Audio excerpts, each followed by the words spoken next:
Hey guys, welcome back to the AR YouTube channel. और साल था 1990 जब इंडियन एयरलाइन का एक विमान बेंगलोर में लैंडिंग करने के लिए आ रहा था। सारे पैसेंजर्स इस बात से अनजान थे कि कुछ ही सेकंड्स में हमारा प्लेन क्रैश हो जाएगा। रनवे में पहुंचने से पहले ये धरती से टकरा गया। हादसे में जिंदा बचे यात्रियों में से 5 साल का एक बच्चा भी था। इस बच्चे ने मौत के आखिरी लम्हों को अपने शब्दों में बयान किया। आज की इस वीडियो में हम इन्हीं आखिरी पलों के बारे में, हादसे की पूरी कहानी और इन्वेस्टिगेशन को भी समझने वाले हैं।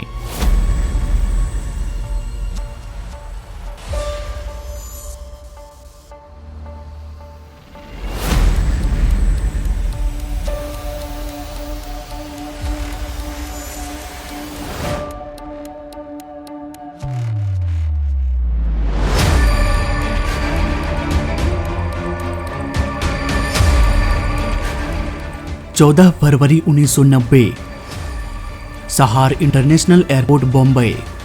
आज हम बॉम्बे को मुंबई के नाम से जानते हैं, वहीं सहार इंटरनेशनल एयरपोर्ट को छत्रपति शिवाजी महाराज इंटरनेशनल एयरपोर्ट के नाम से जाना जाता है।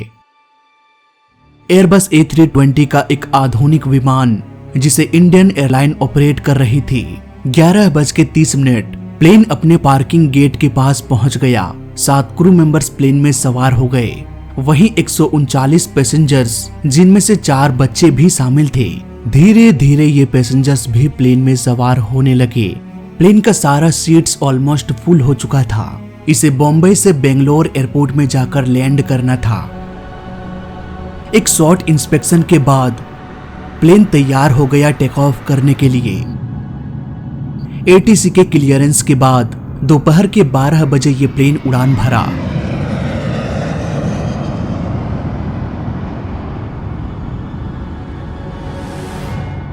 इस उड़ान से पहले भी ये 2 बार टेक ऑफ और लैंडिंग कर चुका था, बम्बई से गोवा और गोवा से वापस बम्बई। मतलब कि ये फ्लाइट उस दिन की तीसरी फ्लाइट थी। इंडियन एयरलाइन का ये विमान बिल्कुल ही नया विमान था। बस 1 साल पहले ही एयरबस ने इसे इंडियन एयरलाइन को डिलीवर किया गया था। करीब 1 घंटे के सफर के बाद ये प्लेन बेंगलोर एयरपोर्ट के एरिया में दाखिल हो गया। अब बेंगलोर ATC ने इंडियन एयरलाइन फ्लाइट 603 को गाइड करना शुरू कर दिया। उन्होंने कहा कि आप रनवे 09 पर लैंड कर जाइए। लैंडिंग क्लियरेंस के बाद ATC इंतजार करता रहा कि अब प्लेन लैंडिंग करने के लिए आएगा, लेकिन ऐसा हुआ नहीं। ATC को एक जोरदार आवाज सुनाई दिया। क्या हुआ, कहाँ हुआ, किसी को कोई भी आइडिया नहीं था। हालत इतनी खराब थी कि ATC के पास कोई भी जरिया नहीं था कि वो फायर फाइटर्स को कॉल करके बता सके कि इंडियन एयरलाइन फ्लाइट 605 क्रैश हो चुका है, जल्दी से वहां पर पहुंचो। 1990 के दशक में फोन भी उस वक्त हर किसी के पास नहीं हुआ करता था, इसलिए हादसे के बाद भी फायर फाइटर्स इस बात से अनजान थे कि कोई इंडियन एयरलाइन का विमान क्रैश हो चुका है। हादसे के कुछ ही देर बाद प्लेन में आग लग गई। धुएं से पूरा आसमान काला हो गया। इस धुएं को देखकर फायर फाइटर्स भी ये समझ गए कि शायद प्लेन क्रैश हुआ है। ये प्लेन एयरपोर्ट से लगभग 1 किलोमीटर पहले क्रैश हुआ था। आई विटनेस की माने तो ये प्लेन जरूरत से अधिक नीचे फ्लाई कर रहा था और एयरपोर्ट पहुंचने से पहले ही ये उबड़ खाबड़ जमीन में हार्ड लैंडिंग किया, जिससे कुछ पल के लिए ये धरती पर तो उतरा, लेकिन समतल जमीन ना होने की वजह से वापस से ये प्लेन बाउंस कर गया और फिर से हवा में उठ गया। फिर हुई एक जोरदार टक्कर। इवन जो प्लेन का दोनों इंजन था वो भी उखड़कर अलग हो गया। हादसे के वक्त कुछ लोग भी मौजूद थे। ये मंजर देखकर उनका भी दिल सहम गया। इस भयानक हादसे के बाद भी प्लेन के अंदर बैठे लोग जिंदा थे, लेकिन अफसोस इससे पहले कि वो बाहर निकल पाते, प्लेन में आग लग गई। तभी वहां मौजूद लोगों ने देखा कि प्लेन का एक दरवाजा खुला और कुछ लोग घायल अवस्था में भागते हुए प्लेन से दूर जाने की कोशिश करने लगे। यही वो 54 लोग थे जो किसी तरह से मौत के मुंह से बाहर निकल गए, लेकिन हर कोई इतना लकी नहीं था। कई लोग तो इतने बुरी तरीके से घायल हो चुके थे कि वो बाहर निकलने में भी सक्षम नहीं थे और प्लेन में लगी आग पल पल उन्हें जला रही थी। इतना सब कुछ हो जाने के बाद फायर फाइटर्स की गाड़ियां आग बुझाने के लिए पहुंच गई। ये आग तो बुझ गई, पर इतने देर से बुझाने की वजह से 92 लोगों के घरों के दिए भी बुझ गए, हमेशा हमेशा के लिए। दोनों पायलट्स भी इसी हादसे में मारे गए। 54 लोग जो बच गए वो सारे के सारे जख्मी हालत में थे। इवन 2 लोगों ने हॉस्पिटल में ही दम तोड़ दिया। इस तरह से इस हादसे में 94 लोगों की मौत हो गई। रिपोर्ट की माने तो अगर इस प्लेन में आग नहीं लगती या आग लग भी गई तो समय पर इसे बुझा दिया जाता, फायर फाइटर्स की गाड़ियां समय पर आ जाती, तो शायद इतने लोग मारे नहीं जाते। एक बात जो मैं हमेशा कहता हूँ कि क्रैश की वजह से लोग नहीं मरते, बल्कि क्रैश के बाद लगने वाली आग उन्हें मार देती है। जब प्लेन के पैसेंजर सीट्स को देखा गया तो एक और चौंकाने वाली खबर सामने आई। प्लेन का कोलिजन इतना तेज था कि प्लेन का सीट बेल्ट ही टूटकर अलग हो गया। इस तरह से कई सारे पैसेंजर्स उछलकर सामने के सीट से टकराया होगा। खैर, हादसे के अगले दिन इन्वेस्टिगेशन की टीम अपने काम में लग गए। प्लेन का जो अगला हिस्सा था वो पूरी तरह से पिचक चुका था। शुरुआती इन्वेस्टिगेशन में लग रहा था कि मे बी ये कंट्रोल सरफेस के वजह से हुआ होगा। कंट्रोल सरफेस के अंदर प्लेन के बहुत सारे पार्ट्स आ जाते हैं और ये सारे पार्ट्स प्लेन को कंट्रोल करने में मदद करता है। फॉर एग्जाम्पल, मान लेते हैं कि एक प्लेन नोज के बल जमीन से टकराया, तो मे बी यहाँ पर एलिवेटर की खराबी हो सकती है, क्योंकि इसी एलिवेटर की वजह से प्लेन का नोज अप और डाउन होता है। वहीं दूसरे एग्जाम्पल में मान लेते हैं कि एक प्लेन गोल गोल रोल करते हुए धरती से टकराया। यहाँ पर हो सकता है कि प्लेन के एलिरॉन्स में खराबी हो गई हो, क्योंकि यही एलिरॉन्स प्लेन को रोल कराने में मदद करता है।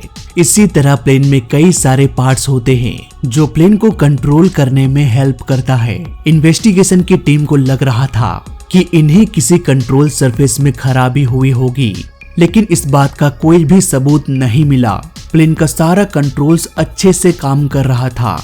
यहाँ पर एक सवाल मुझसे बहुत बार पूछा जाता है कि भाई, क्रैश के बाद तो प्लेन टूटकर चूर चूर हो गया, तो फिर इन्वेस्टिगेशन की टीम को कैसे पता चलता है कि प्लेन का कौन सा सिस्टम खराब था और कौन सा अच्छा? तो देखो, इसके पीछे फ्लाइट डाटा रिकॉर्डर का हाथ होता है। बेसिकली ये करता ये है कि हर वक्त ये सारे इंस्ट्रूमेंट्स को रिकॉर्ड करता रहता है, जैसे कि लैंडिंग के वक्त पायलट ने फ्लैप्स को ऑन किया या नहीं, अगर किया तो कितने बज के कितने सेकंड में ऑन किया और फ्लैप्स को किस सेटिंग पर रखा। इवन ये रिकॉर्डर ये भी नजर रखता है कि पायलट ने अगर फ्लैप को 30 पर सेट किया तो क्या वाकई में प्लेन का फ्लैप 30 पर सेट हुआ या नहीं। अगर हो गया तो समझो ये सही से काम कर रहा है, अगर नहीं हुआ तो समझो कुछ गड़बड़ी है। बेसिकली क्रैश के बाद इसी फ्लाइट डाटा रिकॉर्डर के डेटा को बारीकी से छानबीन किया जाता है। इंडियन एयरलाइन फ्लाइट 605 के केस में प्लेन का कंट्रोल सरफेस एकदम अच्छे से काम कर रहा था, इसमें कोई भी गड़बड़ी नहीं थी। लेकिन इन्वेस्टिगेशन की टीम को इसके जांच के दौरान एक दूसरी खामी का पता चल गया। प्लेन के लैंडिंग के वक्त प्लेन का इंजन का थ्रस्ट आइडल पर था, यानी कि 0% था, और ये प्लेन ओपन डिसेंट मोड में उड़ रहा था। ये ओपन डिसेंट मोड प्लेन को क्रैश कराने के पीछे बहुत बड़ा रोल निभाया। तो आइए इसको एकदम आसान भाषा में समझते हैं। मान लो कि मैं अपने प्लेन को लैंड कराने के लिए प्लेन को नीचे यानी कि डिसेंट करा रहा हूँ। यहाँ पर मुझे कुछ करने की जरूरत नहीं पड़ेगी, क्योंकि प्लेन को उड़ाने से पहले ही प्लेन के FMC यानी कि फ्लाइट मैनेजमेंट कंप्यूटर में सब कुछ प्रोग्राम कर दिया गया है कि कब कहाँ प्लेन को किस डायरेक्शन में मुड़ना है और कब प्लेन को नीचे लाना है। इसलिए प्लेन का कंप्यूटर खुद से ही प्लेन के स्पीड को इवन डायरेक्शन को भी कंट्रोल करता रहेगा, और एयरपोर्ट के पास आ जाने के बाद प्लेन का कंप्यूटर ऑटोमेटिकली प्लेन को डिसेंट कराना शुरू कर देगा। इसे हम एविएशन के लैंग्वेज में मैनेज डिसेंट के नाम से जानते हैं। मतलब कि इसमें सारा काम प्लेन का कंप्यूटर करता है। लेकिन मान लेते हैं कि यहाँ पर कहानी में थोड़ा ट्विस्ट आ गया। मान लेते हैं कि मौसम खराब हो गई या फिर कोई दूसरा प्लेन उसी रास्ते में आ रहा है। अब यहाँ पर एटीसी कहेगा कि भाई जिस रास्ते में जा रहे हो उसको थोड़ा चेंज करो। अब यहाँ पर पायलट मैनेज डिसेंट को ऑफ कर देगा और प्लेन ओपन डिसेंट मोड में चला जाएगा, यानी कि प्लेन मैनुअल मोड में चला जाएगा। यहाँ पर प्लेन का कंप्यूटर प्लेन को कंट्रोल करने में कोई भी रोल नहीं निभाता। इवन ओपन डिसेंट मोड में जाने के बाद प्लेन का कंप्यूटर इंजन के थ्रस्ट को 0 पर कर देता है, यानी कि आइडल पर कर देता है, ताकि पायलट अपने हिसाब से इंजन के पावर को कंट्रोल करे। वैसे भी प्लेन को नीचे उतारते वक्त पावर की जरूरत नहीं पड़ती। इंडियन एयरलाइन फ्लाइट 605 के साथ भी कुछ ऐसा ही हुआ। इन्वेस्टिगेशन की एक टीम उन सारे बचे हुए पैसेंजर से पूछताछ करने में लग गए कि क्या लैंडिंग के वक्त प्लेन के इंजन से आवाज आ रही थी या नहीं। ऑलमोस्ट सारे पैसेंजर्स ने कहा कि नहीं। इवन कुछ लोगों ने तो ये भी कहा कि मुझे तो ऐसा लग रहा था जैसे हम नीचे गिर रहे हैं। इस पूछताछ के बाद इन्वेस्टिगेशन की टीम कंफर्म हो गए कि हो ना हो ये हादसा ओपन डिसेंट मोड की वजह से हुआ होगा। पर सवाल ये था कि आखिर पायलट ओपन डिसेंट मोड में फ्लाई क्यों कर रहे थे। और चलो मान लेते हैं कि वो कर भी रहे थे, तो प्लेन के थ्रस्ट को आइडल पर क्यों रहने दिया। अगर वो इंजन के पावर को बढ़ाते तो आसानी से ये एयरपोर्ट में पहुंच सकता था। इन सब बातों का पता लगाने के लिए फ्लाइट डाटा रिकॉर्डर और कॉकपिट वॉइस रिकॉर्डर को बारीकी से छानबीन किया जाने लगा। उधर एटीसी से भी पूछताछ की गई। एटीसी ने कहा कि प्लेन में सब कुछ ठीक था, बस एक छोटी सी प्रॉब्लम थी। ये प्लेन 5000 फीट के एल्टीट्यूड में फ्लाई कर रहा था, जबकि इसे 4400 फीट के एल्टीट्यूड में होना चाहिए था, यानी कि ये अपने ग्लाइड स्लोप से 600 फीट ऊपर फ्लाई कर रहा था। अब धीरे धीरे इन्वेस्टिगेशन की टीम को सब कुछ समझ में आ गया कि आखिर प्लेन में चल क्या रहा था। उधर फ्लाइट डाटा रिकॉर्डर और कॉकपिट वॉइस रिकॉर्डर ने भी पूरी कहानी को क्लीन करके आईने के समान कर दिया। तो आइए इन रिपोर्ट्स के माध्यम से समझने की कोशिश करते हैं कि वाकई में इस प्लेन के साथ क्या हुआ। दोस्तों, जब प्लेन लैंडिंग करने के लिए एयरपोर्ट की ओर बढ़ रहा था, तभी कैप्टन ने ये नोटिस किया कि प्लेन ग्लाइड स्लोप से 600 फीट ऊपर है। ग्लाइड स्लोप बेसिकली एक लाइन होता है जो रनवे से 3 डिग्री पर होता है। प्लेन को इसी 3 डिग्री के एंगल में लैंड करना होता है। अगर ये इसके ऊपर चला जाए या फिर नीचे चला जाए तो प्लेन रनवे के आगे चला जाएगा या फिर रनवे पर पहुंचने से पहले ही ये क्रैश हो जाएगा। इसलिए एक प्लेन को हमेशा 3 डिग्री के एंगल में, यानी कि ग्लाइड स्लोप में लैंड कराना पड़ता है। हालांकि 3 डिग्री कहा जाता है, लेकिन असल में जो इसका एंगल होता है वो 2.5 से 3.5 डिग्री के बीच होता है। फ्लाइट 605 इस ग्लाइड स्लोप से 600 फीट ऊपर फ्लाई कर रहा था, लेकिन ये कोई गलती या गड़बड़ी नहीं थी।